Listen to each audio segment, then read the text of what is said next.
نحمده ونصلي على رسوله الكريم أما بعد فأعوذ بالله من الشيطان الرجيم بسم الله الرحمن الرحيم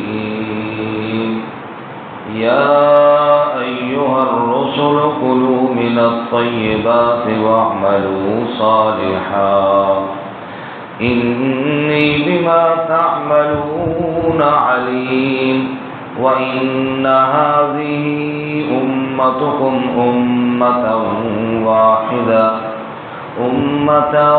واحدة وأنا ربكم فاتقون فتقطعوا أمرهم بينهم زبرا كل حزب بما لديهم فرحون فذرهم في غمرتهم حتى حين أيحسبون أن ما نمدهم به من مال وبنين نسارع لهم في الخيرات بل لا يشعرون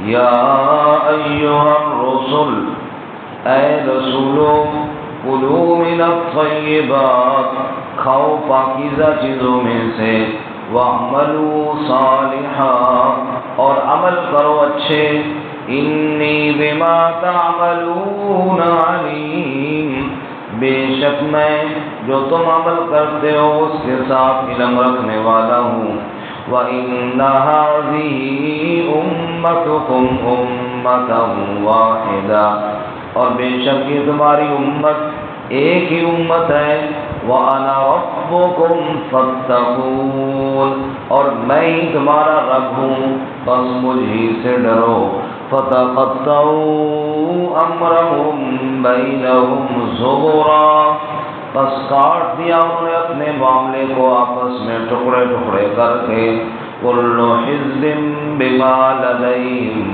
فرحون ہر گروہ جو ان کے پاس ہے اسی پر خوش ہونے والے ہیں فذرہم فی غمرتہم پس چھوڑ دیجیے ان کو غفلت میں حتی حین ایک مدت تک کے لیے ایحسبون کیا وہ یہ گمان کرتے ہیں انما نمدہم بہ من مال وبنین کہ بے شک ہم جو ان کو ڈھیل دیتے ہیں مال اور اولاد سے نسارع لہم فی الخیرات ہم جلدی کرتے ہیں ان کے لیے خیرات میں بل لا یشعرون بلکہ وہ شعور نہیں رکھتے سبحان ربک رب العزة عما یصفون وسلام علی المرسلین والحمد للہ رب العالمین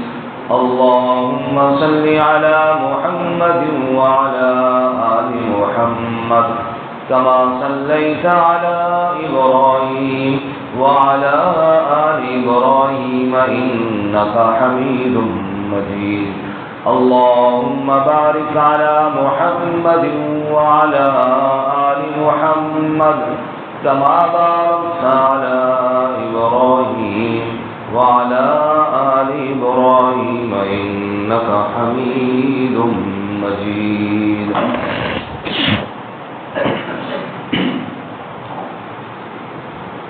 معزز سامعین سورۃ المؤمنون کا چوتھا رکوع آیت نمبر 51 سے لے کر 56 تک تلاوت کی ہیں اللہ رب العزت ان کے مطابق صحیح بیان کی توفیق عطا فرمائے اور ہمیں قرآن و سنت پر عمل کرنے کی توفیق عطا فرمائے اس سے قبل دلائل نقلیہ مختلف انبیاء کرام علیہ السلام سے پیش کیے گئے نوح علیہ السلام کا واقعہ پھر دیگر انبیاء کا موسیٰ علیہ السلام اور ہارون علیہ السلام اور حضرت سیدنا عیسیٰ علیہ السلام کا تذکرہ اس سے قبل ہم نے پڑھا آج کے سبق میں ایک بہت ہی اہم موضوع اور بہت ہی عمدہ بیان ہے وہ یہ کہ اللہ تعالیٰ فرماتے ہیں جس طرح یہ سارے انبیاء علیہم الصلاۃ والسلام اللہ کے برگزیدہ اور اللہ کے بھیجے ہوئے تھے، اللہ نے ان تمام انبیاء کو بھی یہ حکم دیا کہ میرے رسولوں جب بھی کھاؤ تو پاک چیز کھاؤ۔ حلال پاکیزہ کھانا یہ اتنا اہم اور اتنا ضروری ہے کہ اللہ تعالیٰ نے سارے انبیاء کو بھی اس کا پابند بنایا، سارے انبیاء کو بھی اس کا پابند بنایا۔ رسول اللہ صلی اللہ علیہ وسلم نے ارشاد فرمایا، حدیث پاک میں آتا ہے، لا يدخل الجنت جسد غذی بالحرام، وہ جسم جنت میں جائے گا ہی نہیں جس کی غذا حرام ہو، جو حرام کھا کے پلا ہوا ہو وہ جنت میں نہیں جائے گا۔ اسی طرح ایک اور موقع پہ آپ نے ارشاد فرمایا کہ ایک شخص ہے، بکھرے ہوئے بال ہیں، لمبے لمبے سفر کرتے ہیں، بڑی بڑی دعائیں کرتے ہیں، عاجزیاں زاریاں اللہ کے سامنے کرتے ہیں، اور پھر کہتا ہے کہ دعا قبول نہیں ہوتی۔ حضور فرماتے ہیں کیسے دعا قبول ہو؟ مطعمہ حرام و ملبسہ حرام و مشربہ حرام، جس کا کھانا بھی حرام ہے، جس کا لباس بھی حرام ہے، جس کا پینا بھی حرام ہے، حرام کھا کے، حرام پی کے، حرام پہن کے آگے جناب دعا مانگنے کے لیے اللہ کے نبی صلی اللہ علیہ وسلم فرماتے ہیں انا یستجاب لہ، کہاں سے تیری دعا قبول ہو؟ تو اللہ ہمیں حلال کھانے کی توفیق عطا فرمائے۔ اور یہاں میں اسی بھی بات کرتے ہیں، اسی پہ دیکھیں ابھی اس کے ساتھ ساتھ آگے اللہ نے بات کیا جوڑی، کلوا من الطیبات واعملوا صالحا، کلوا من الطیبات واعملوا صالحا، کھاؤ پاکیزہ اور عمل اچھے کرو۔ معلوم ہوا اچھے عمل کا تعلق حلال کھانے کے ساتھ ہے، اچھے عمل کا تعلق، حرام جب بندہ کھائے گا تو اچھے اعمال کی توقع پھر اس سے نہ رکھو، پھر اس کے جو اعمال ہوں گے وہ الٹے ہی ہوں گے۔ یہ اصل میں حرام کھانے کا تعلق ہے، جب تک حلال کھانا اندر نہیں جائے گا، کہتے ہیں جتنا بھی حلال کمائی اور پاکیزہ رسول اللہ صلی اللہ علیہ وسلم تشریف لے کے جا رہے ہیں، آپ صلی اللہ علیہ وسلم کے نواسے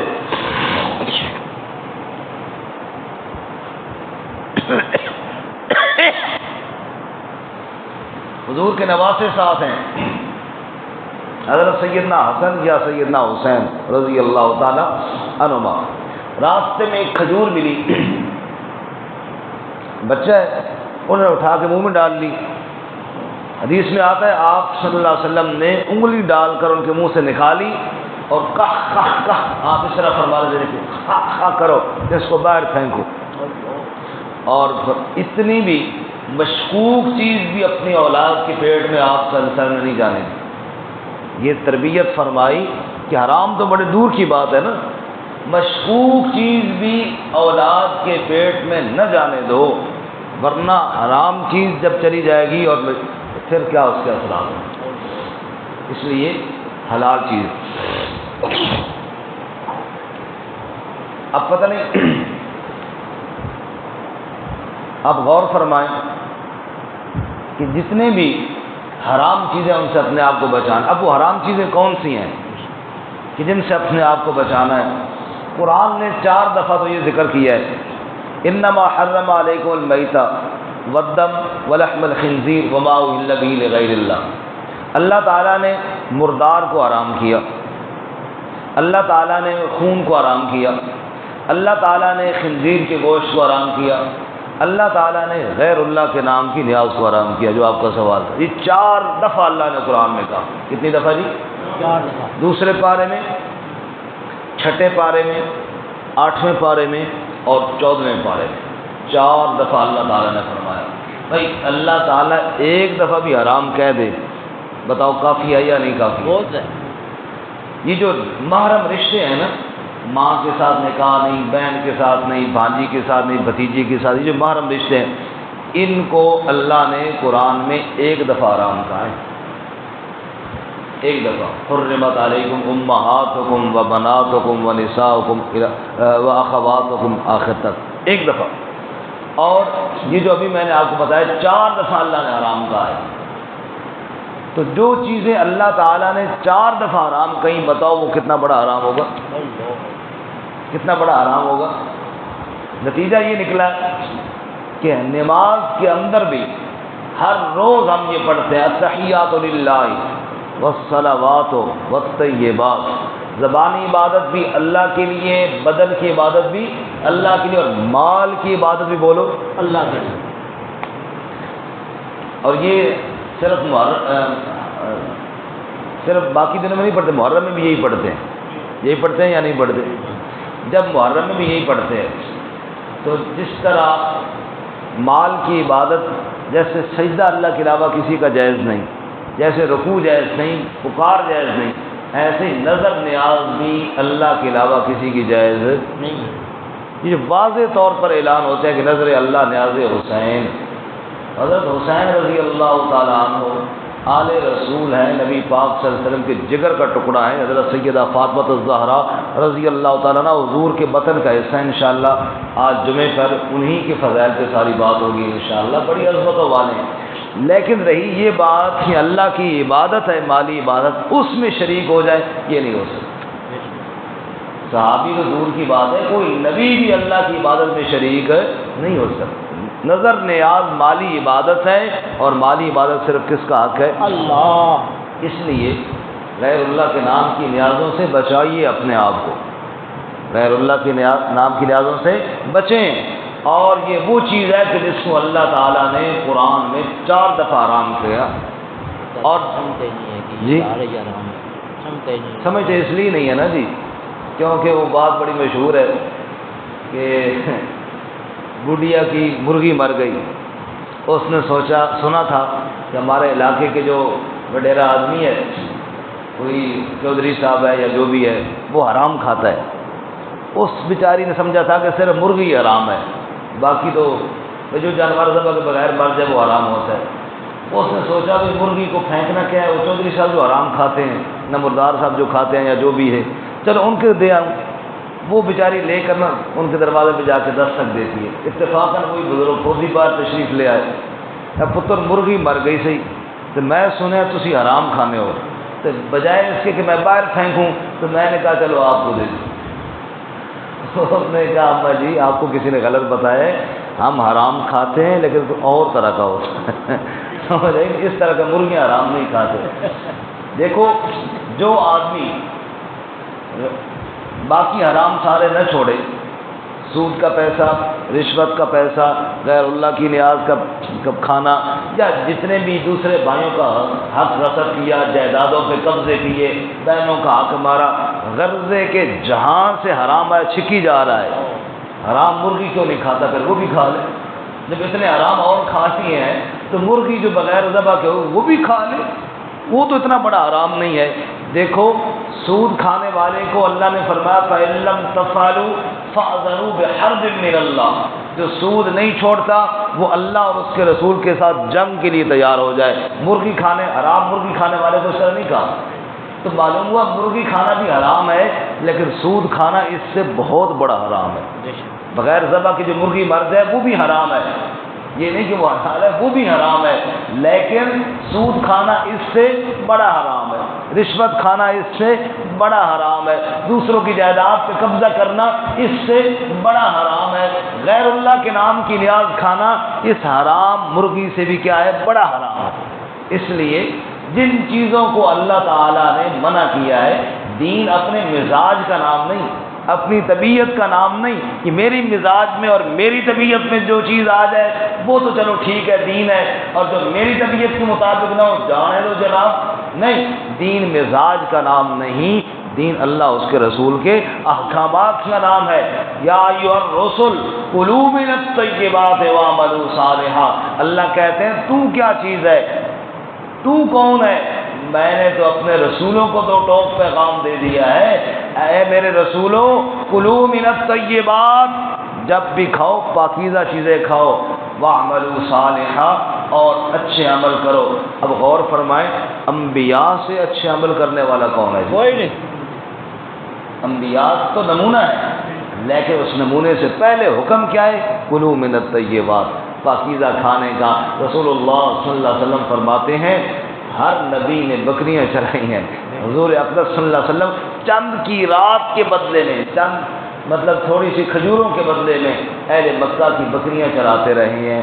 یا ایھا الرسل کلوا من الطیبات واعملوا صالحا انی بما تعملون علیم، بے شک میں جو تم عمل کرتے ہو اس کو جاننے والا ہوں۔ وَإِنَّ هَٰذِهِ أُمَّتُكُمْ أُمَّةً وَاحِدَةً، اور بے شک یہ انبیاء کی جماعت، امت بمعنی جماعت، یہ سارے انبیاء کی جماعت، امتا واحدہ، یہ ایک ہی جماعت ہے، سارے انبیاء بھائی ہیں آپس میں۔ جیسا کہ رسول اللہ صلی اللہ علیہ وسلم نے طائف کے سفر سے واپسی پر عداس نامی اس خادم کو جو باغ کے اندر تھا، جس نے حضور صلی اللہ علیہ وسلم کو انگور پیش کیے تھے، اس سے آپ نے پوچھا تھا تم کہاں کے ہو؟ اس نے کہا جی میں شام کی بستی نینوا کا رہنے والا ہوں۔ آپ نے اچھا تم تو بھائی وہاں کے ہو جہاں کے یونس علیہ السلام۔ اس نے کہا جی آپ کیسے جانتے ہیں یونس علیہ السلام کو؟ حضور نے فرمایا وہ میرے بھائی تھے نا، کیونکہ وہ بھی اللہ کے نبی تھے، میں بھی اللہ کے نبی ہوں، اور ہم انبیاء سارے ایک ہی جماعت ہیں۔ وَإِنَّ هَٰذِهِ أُمَّتُكُمْ أُمَّةً وَاحِدَةً، یہ انبیاء کی جماعت ساری ایک ہی جماعت ہے۔ وَأَنَا رَبُّكُمْ فَاتَّقُونِ، اور میں تمہارا رب ہوں پس مجھ سے ڈرو۔ رب کون ہے جی؟ اللہ۔ سارے انبیاء کی یہی دعوت کہ سب کا پالنے والا اللہ۔ سوال پیدا ہوتا ہے جب سارے انبیاء ایک ہی دعوت دیتے رہے کہ رب اللہ ہے، پھر شرک کہاں سے آگے؟ جب سارے انبیاء آدم علیہ السلام سے لے کر جناب محمد الرسول اللہ صلی اللہ علیہ وسلم تک سارے انبیاء کی جب ایک ہی دعوت ہے کہ لا الہ الا اللہ، درس توحید ہے، تو پھر شرک کہاں سے آ گیا؟ جواب دیا فَتَقَطَّعُوا أَمْرَهُمْ بَيْنَهُمْ زُبُرًا، بس لوگوں نے کاٹ ڈالا اپنے معاملے کو آپس میں ٹکڑے ٹکڑے کر کے۔ یعنی انبیاء تو دعوت توحید دے کر گئے ہیں، لیکن انبیاء کے بعد والوں نے اس میں گڑبڑ کر ڈالی ہے۔ انبیاء کی دعوت تو ایک ہی تھی، بس لوگوں نے اس کو ٹکڑے ٹکڑے بنا دیا، فرقے فرقے ہو گئے۔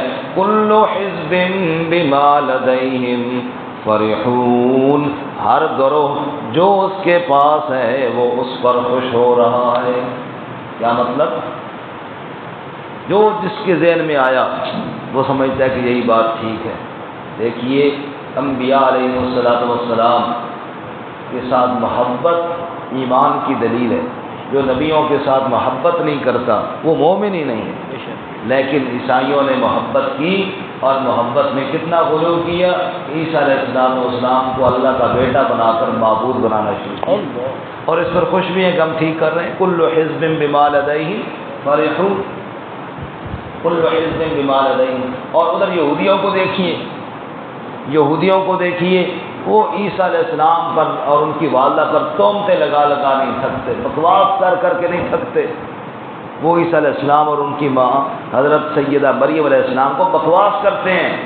وہ گروہ اس طرح برباد ہوا بکواس کر کے، اور یہ گروہ محبت میں غلو کر کے برباد ہوا۔ ایسے ہی آپ دیکھ لیجئے اہل بیت نبی علیہ السلام رضوان اللہ تعالیٰ علیہم اجمعین، ایک گروہ محبت میں غلو کر گیا تو دوسرا ان کے ساتھ بغض میں غلو کر گیا، نعوذ باللہ من ذالک۔ اہل بیت کے ساتھ جس نے بغض رکھا وہ بھی بے ایمان ہے، اور جس نے اتنا غلو کیا کہ اللہ کی صفات میں شریک بنایا اس کو بھی گمراہ ہو گیا اور بھٹک گیا۔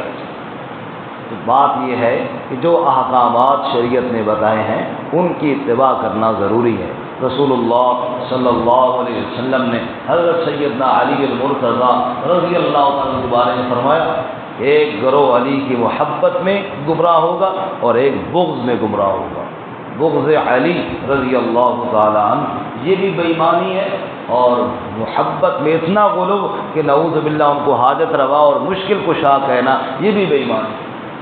اللہ تعالیٰ ہمیں شریعت کو سمجھ کر اس کے مطابق عقیدہ نصیب فرمائے۔ بہرحال کل حزب بما لدیہم فرحون، ہر گروہ جو اس کے پاس ہے وہ اسی پر خوش ہونے والا ہے۔ ایک شاعر کہتا ہے آکل بخرد نازاں، آکل بخرد نازاں، مجنو بجنو کل حزب بما لدیہم فرحون، عقل والا عقل پر خوش ہے، مجنون اپنی دیوانگی پر خوش ہے، کل حزب بما لدیہم فرحون، جو جس پر ہے وہ اسی پر خوش ہے۔ لیکن سوچنا یہ چاہیے کہ اللہ تعالیٰ کیا فرما رہے ہیں، فَذَرْهُمْ فِي غَمْرَتِهِمْ حَتَّىٰ حِينٍ، بس چھوڑ دیجئے ان کو اپنے دھوکے میں، اپنے نشے میں مست ہیں، حتیٰ حین، ایک مدت تک کے لیے اپنی مرضی کا دین بنا رکھا ہے، اللہ کی آیات کی طرف دھیان کوئی نہیں، اللہ کے قرآن کی طرف دھیان کوئی نہیں، جو اللہ تعالیٰ نے کتاب نازل فرمائی اس کو سب نے چھوڑ رکھا ہے، اپنی مرضی کا دین بنا کر چل رہے ہیں، تو چھوڑ دیجئے میرے محبوب جو اپنی مرضی پر چلتے ہیں، حتیٰ حین، ایک مدت تک کے لیے ان کو چھوڑ دیجئے، ایحسبون، وہ کیا سمجھتے ہیں، انما نمدہم بہ من مال وبنین، بے شک ہم نے ان کو جو ڈھیل دے رکھی ہے مال اور اولاد کے ساتھ، نسارع لہم فی الخیرات،